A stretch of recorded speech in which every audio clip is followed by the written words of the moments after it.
time. How do you create a compelling backstory? And how do you know that that backstory is helping you book work? Okay? So, all right, here's the something shocking. I don't believe in backstory. Nope, I don't use backstory. I don't talk about backstory because I don't think backstories are really going to get you a compelling, help you make your performance more compelling. And I haven't seen it really create a more compelling performance, particularly in a self tape, okay? It's particularly in booking work. When do you need a backstory? Yeah, you need a backstory when you're doing a role in a movie, right?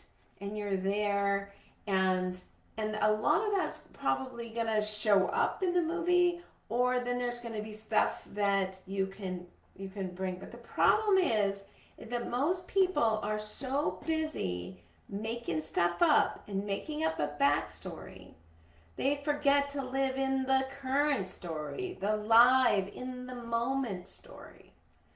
And that they're so busy with this backstory that they're making stuff up that they miss the facts that are actually written on the script. And that's what I believe in. Let's get the facts that are on the script. The story, the current story, live in this present story. It's about being present.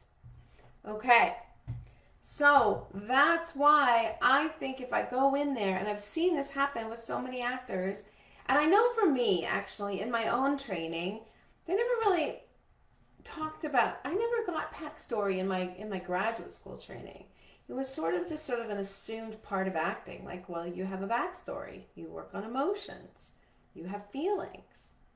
And so what I think intentional acting, what I've done with intentional acting is really break that down. Is are these things, emotions, backstories, are those really helping you to book work? Because what I know for myself, when before I had my technique and I was acting and I would get a role and I'd think about backstory, but then all of a sudden I'm in the scene and I discover something else. Or all of a sudden I'm in the scene and it really didn't do anything to help me. It didn't give me anything. It didn't fill in any gaps for me. I think it just made me feel kind of like I was doing something. You know, like I'm preparing. This is how I prepare. This is how I get to know my character. Well, and and so that I and that's what it felt like. I'm doing something. It felt like this is how I get to know my character. This will bring up emotions. Oh, this is, and therefore I'm acting. And actually, and when I started working with actors, I started working on as a coach. I had always worked with actors as a director, and honestly, as a director, I was never really interested in the backstory. Even when I did a feature and I had these actors, I was never curious about what their backstory was or why that motivated them to do something. I wanted to know what the moment before was, the moment before in the last scene. I wanted to know what their relationship is to these other people and why they want what they want right now and how they're going to get it right now. It's all about present story. And so as a director, backstory didn't help me to be a better director, to give me to get a better performance from you, right? So then as an acting coach, what I found where actors would come to me with backstory, they still do. And I'm like, okay, but let's look at the script and let's go through the script analysis and break down the details.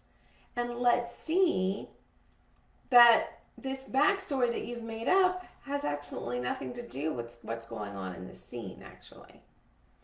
And, or it doesn't really inform the scene. Or it informs the scene in a way that makes sense to you, but that's actually not what's on the page and what casting is looking for. I saw that yesterday in class.